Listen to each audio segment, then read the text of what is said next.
할렐루야. 앉으시면서 이렇게 인사하겠습니다. 믿음으로 일어납시다. 믿음으로 일어납시다. 아멘. 이 시간 말씀을 받겠습니다. 이 복된 시간에 주시는 하나님의 말씀, 우리 스가랴 5장 1절부터 4절까지의 말씀입니다. 스가랴 5장 1절부터 4절까지의 말씀, 날아가는 두루마리 환상이라는 제목으로 오늘 말씀을 받겠습니다. 우리 스가랴 5장 1절부터 4절까지 우리 화면 보시고 우리 한 절씩 함께 교독하겠습니다. 내가 다시 눈을 들어 본즉 날아가는 두루마리가 있더라. 그가 내게 묻되 내가 무엇을 보느냐 하기로 내가 대답하되 날아가는 두루마리를 보나이다. 그 길이가 20규빗이요 너비가 10규빗이니이다. 그가 내게 이르되 이는 온 땅 위에 내리는 저주라. 도둑질하는 자는 그 이쪽 글대로 끊어지고 맹세하는 자는 그 저쪽 글대로 끊어지리라 하니 만군의 여호와께서 이르시되 내가 이것을 보냈나니 도둑의 집에도 들어가며 내 이름을 가리켜 망령되이 맹세하는 자의 집에도 들어가서 그의 집에 머무르며 그 집을 나무와 돌과 아울러 사르리라 하셨느니라 하니라. 아멘. 할렐루야. 우리 다시 한번 옆에 분들에게 이렇게 인사하겠습니다. 주님이 일어나라고 하십니다. 여러분, 우리가 지금 스가랴 선지자가 본 8가지 환상을 좀 보고 있잖아요. 근데 이제 8가지 환상을 쭉 하면 이 맥이 끊어지지 않는데, 지난주에 우리가 이 성금요일을 보내다 보니까 잠깐 맥이 끊어졌어요. 혹시 지난주에 저희가 몇 번째 환상을 봤는지 기억나세요? 예. 별이 다섯 번째 환상을 우리가 봤습니다. 짧게 좀 정리를 해보면 이래요. 첫 번째 환상을 봤던 게 뭐냐면 붉은 말탄자의 환상이었어요. 이 환상에 보면 밤이라는 시간대가 등장을 하고요, 깊은 골짜기라는 배경이 등장을 합니다. 거기에 초라한 화석류 나무가 있는데 이건 뭘 의미하느냐, 영적으로 당시 너무나도 무기력했던 예루살렘 공동체를 의미하는 거예요. 그런데 그 밤에 깊은 골짜기에 그리고 초라한 화석류 나무 사이에 붉은 말을 타고 계신 분이 계셨어요. 여러분, 그분이 누구죠? 우리 주 예수 그리스도. 그분이 그 사이에 있다는 거죠.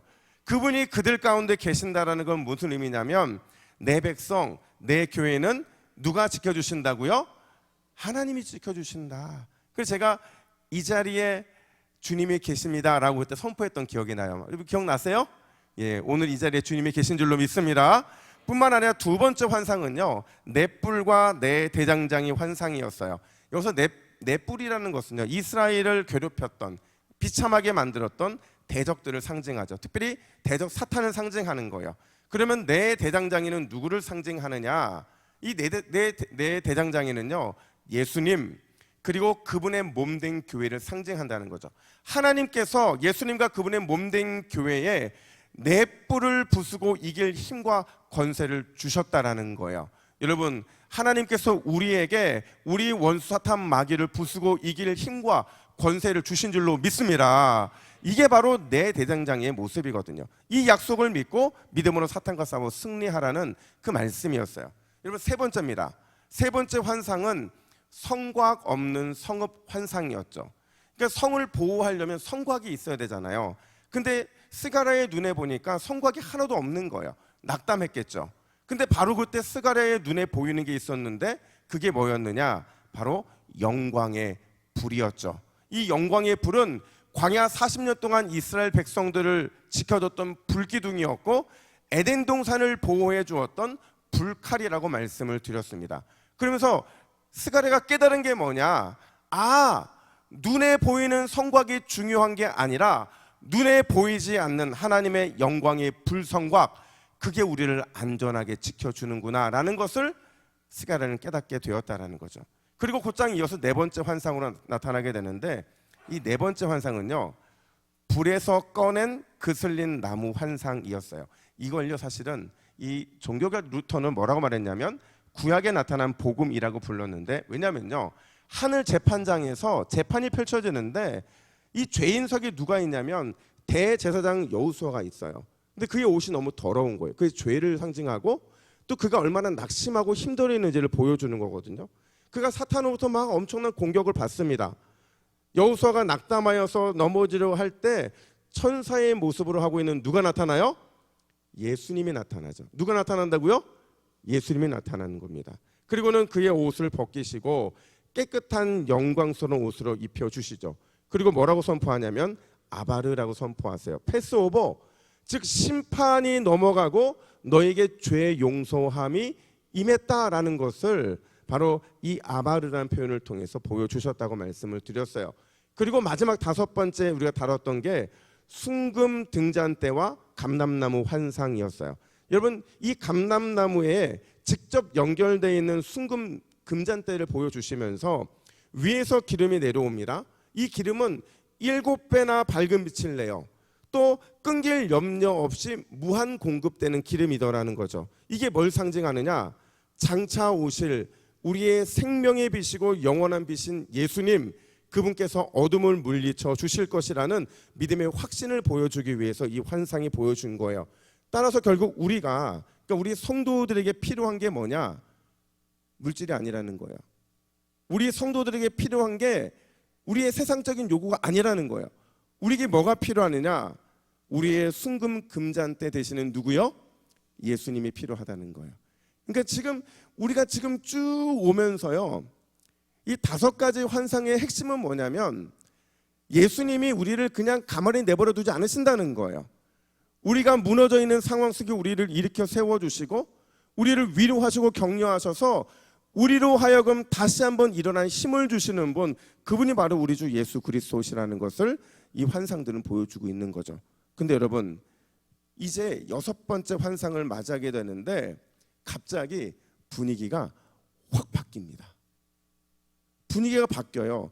앞에 5가지 환상은 소망의 메시지였고 위로의 메시지였는데 이제 남은 3가지의 이 환상은요, 경고의 메시지고 결단을 촉구하는 메시지라는 거죠. 먼저 6번째 환상, 오늘 본문을 살펴보면 스가랴의 눈에 이번에도 매우 특이한 게 보입니다. 그게 뭐냐? 우리 1절 말씀을 같이 한번 읽어볼까요? 1절입니다. 시작. 내가 다시 눈을 들어 본즉 날아가는 두루마리가 있더라. 아멘. 여러분, 뭐가 보였어요? 눈에? 두루마리가 보이는 거예요. 여러분, 이 두루마리는요, 고대 시대의 책이죠. 그러니까 양피지로 되어 있는 책인데 평소에는 말려 있어요. 그러다가 그 책을 읽으려면 펼쳐지게 되는데 이 책이 펼쳐진 상태로 하늘을 계속 날아다니는 겁니다. 근데 여러분, 스가랴 선지자를 놀라게 하는 건 이 책의 존재도 놀랍지만 놀라게 한 게 뭐냐면 그 책의 크기예요. 이게 얼마나 컸느냐? 우리 2절도 한번 읽어볼까요? 2절입니다. 시작. 그 길이가 20규빗이요 너비가 10규빗이니라. 여러분, 규빗이라는 단위는요, 이 손끝에서 이 팔꿈치까지 여기거든요. 성인 남자의 손끝에서 이 팔꿈치까지, 이게 대략 몇 센치 되냐면 45cm 된다고 그래요. 그러니까 지금 그걸 환산해 보면 이 책의 크기가요, 길이가 9m 정도 되는 책이고요, 너비가 4.5m 정도 되는 책이라는 거죠. 여러분, 그 당시에 이런 책이 있었을까요? 없었을까요? 있었을까요? 없었을까요?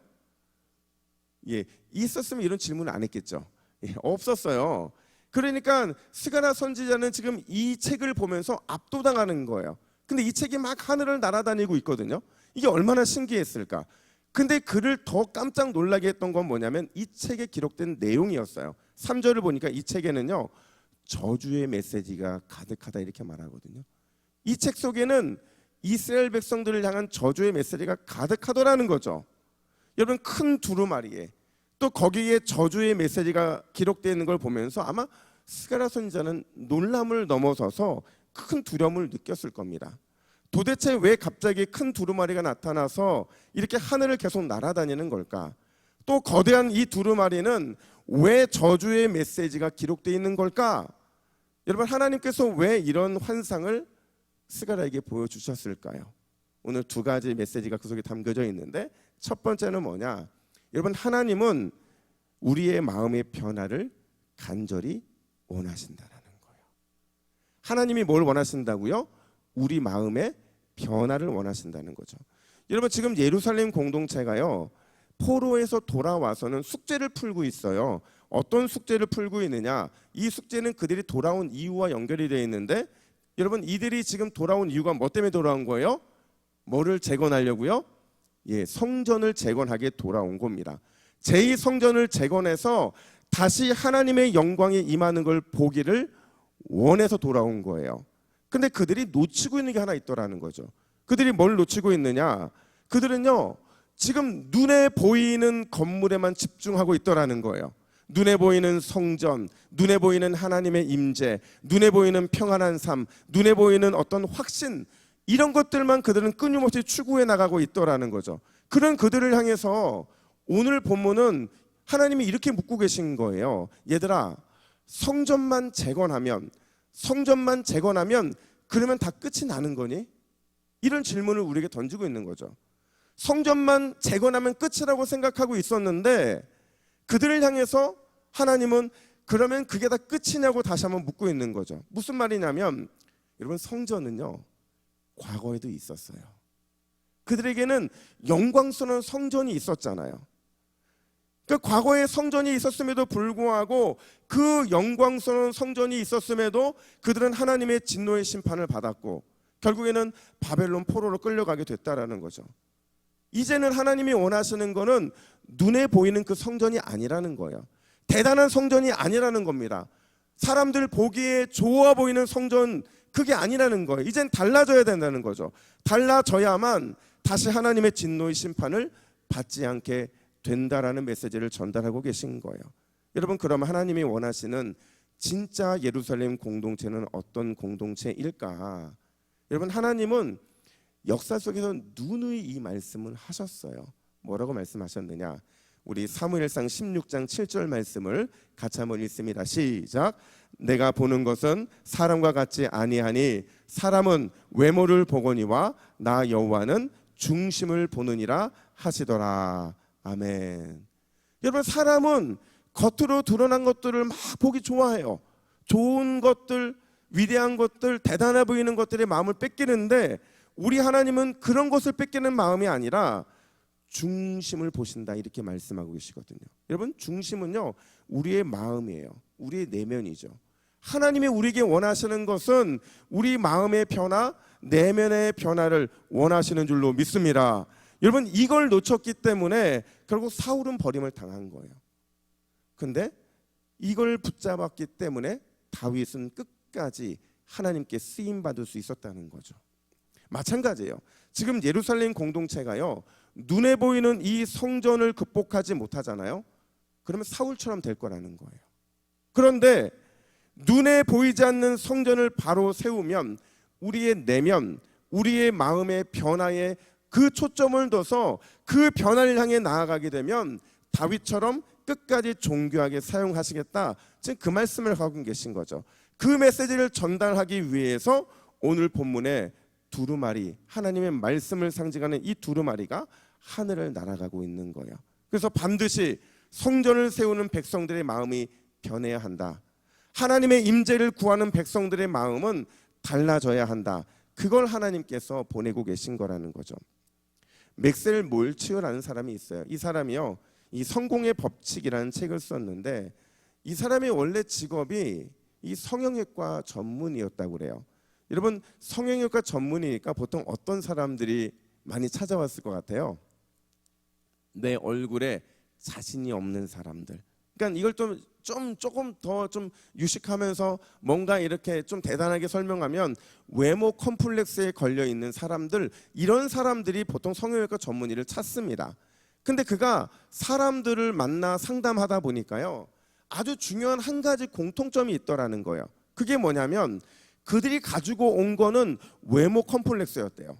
그 자신의 외모에 뭔가 좀 변화를 두고 싶어서 좀 업그레이드 시키고 싶어서 왔는데, 이야기를 하다 보니까 진짜 원인은 외모에 있지 않더라는 거죠. 진짜 원인은 어디 있다는 거예요? 내면에 있다라는 거죠. 마음에 있다라는 거예요. 왜곡되어 있는 내면의 이 자아의 이미지를 바꾸지 않으면 아무리 외모가 바뀌어도 여전히 만족함이 없더라는 거죠. 근데 왜곡되어 있는 내면의 자아의 이미지가 바뀌어진 사람은 결국 이 외모 컴플렉스를 극복할 수 있게 되는 것이고, 결국에는 그가 뭘 말하냐면 성공의 출발점은 외모의 변화가 아니라 내면의 변화라고 말하고 있는 거죠. 사랑하는 여러분, 외모보다 더 중요한 건 마음인 줄로 믿습니다. 근데요, 마음보다 더 중요한 게 있어요. 그게 뭘까요? 영혼입니다. 우리의 마음보다 훨씬 더 중요한 것은 영혼이에요. 외모를 잘 가꾸는 것도 중요하고 마음의 안정을 찾는 것도 중요하지만 진짜 중요한 건 뭐냐? 영혼의 참된 안식을 누리는 것, 그걸 우리 하나님이 원하시는 줄로 믿습니다. 그런 문제는 어떻게 우리의 영혼, 이 영혼을 참된 안식을 누리게 할 수 있을까? 여러분, 우리의 영혼의 안식을 누리게 하는 것은 은혜밖에 없어요. 뭐밖에 없다고요? 은혜밖에 없습니다.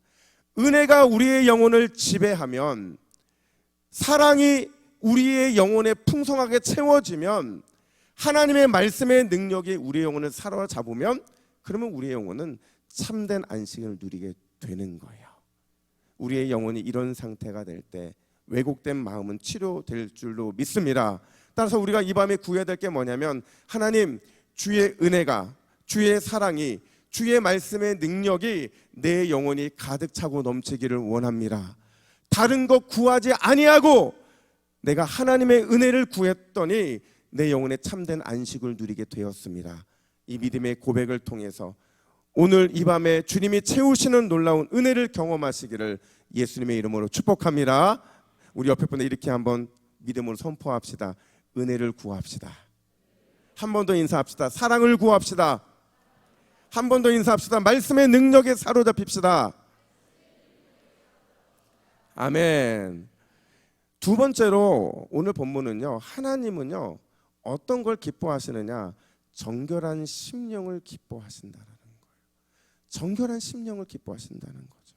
오늘 본문에 등장하는 이 두루마리에는요 저주의 메시지가 기록되어 있다고 말씀을 드렸어요. 어떤 저주의 메시지냐? 여러분 3절 말씀을 볼까요?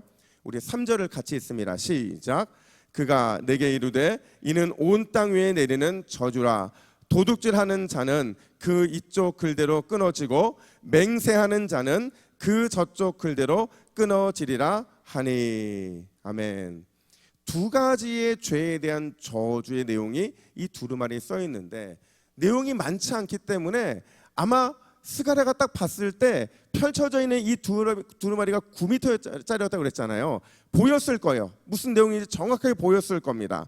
근데 왜 하필이면 이 두 가지 죄, 도둑질과 거짓 맹세에 대한 얘기일까? 여러분, 도둑질하지 말라는 건 10계명 몇 계명이에요? 8계명이죠. 아, 저기 써있네요. 배재원 집사님이 너무 명쾌하게 대답을 하셔가지고 제가 깜짝 놀랐어요. 그래서 역시 배재원 집사입니다. 이랬는데 보니까 써있네. 여러분, 거짓 맹세는 몇 계명이에요? 3계명이죠.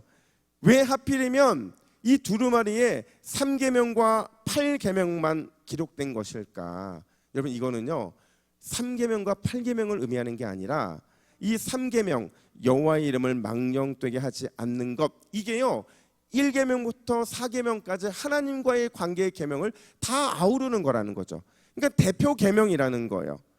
여호와의 이름을 망령되게 되면 결국 다른 모든 하나님과의 관계가 깨지기 때문에 그런 거죠. 그럼 여러분 8계명은 왜 8계명일까요? 이 도덕질하지 말라는 이 계명도요 마찬가지로 5계명부터 10계명까지 이 계명을 전체를 아우르는 대표 계명이라는 거죠. 도둑질함으로 인해서 결국 모든 이웃과의 관계가 깨지기 때문에 그렇다라는 겁니다. 여러분, 하나님께서는요 이러한 죄들에 대해서 우리에게 뭘 요구하시느냐? 철저하게 정결해질 것을 요구하고 계신다는 거예요. 바꿔 말하면 거룩하지 못한 것에 대해서 우리가 단호한 태도를 보이고 어떻게 해서든지 그 영향력에서 벗어나고자 몸부림치는 것을 하나님이 원하신다는 거죠. 왠지 보세요. 왜냐하면 4절은 이렇게 말합니다. 우리 4절 말씀을 같이 한번 읽어볼까요? 4절입니다. 시작. 만군의 여호와께서 이르시되 내가 이것을 보냈나니 도둑의 집에도 들어가며 내 이름을 가리켜 망령되이 맹세하는 자의 집에도 들어가서 그의 집에 머무르며 그 집을 나무와 돌과 아울러 사르리라 하셨느니라 하니라. 아멘. 이게 무슨 얘기냐면요, 죄를 짓는 사람 있잖아요.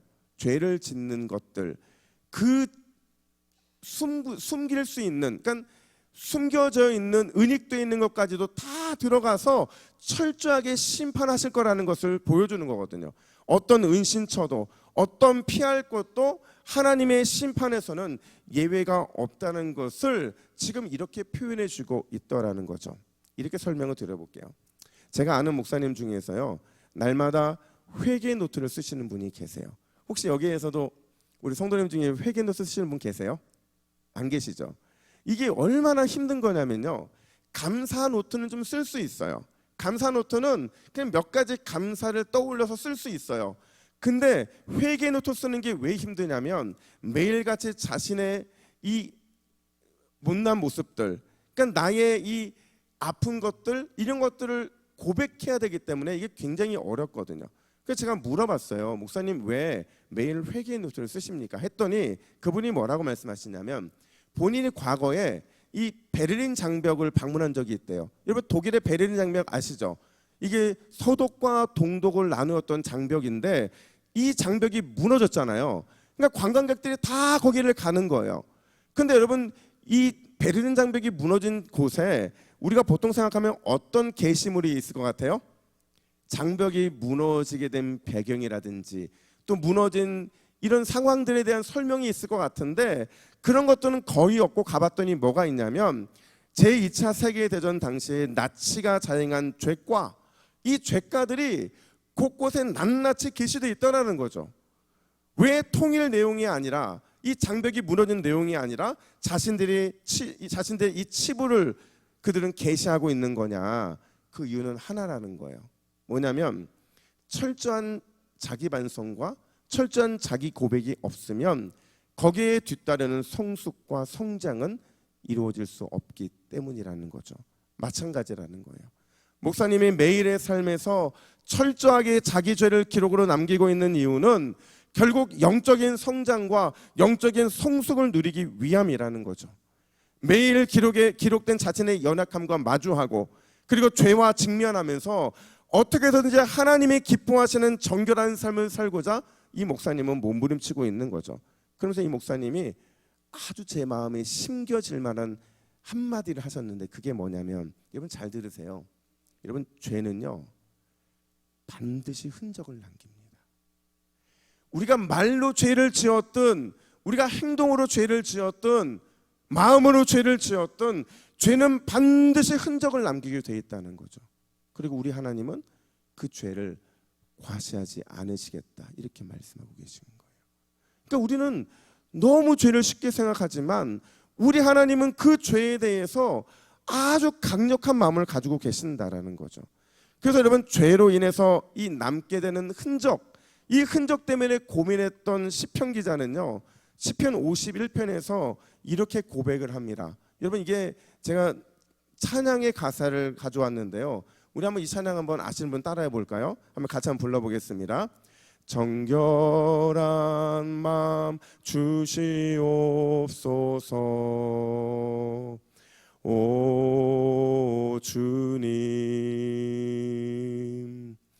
정직한 영을 새롭게 하소서 정결한 마음 주시옵소서 정결한 마음 주시옵소서 오 주님 정직한 영을 새롭게 하소서 나를 주님 앞에서 멀리하지 마시고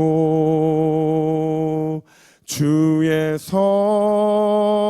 성령을 거두지 마옵소서 그 구원의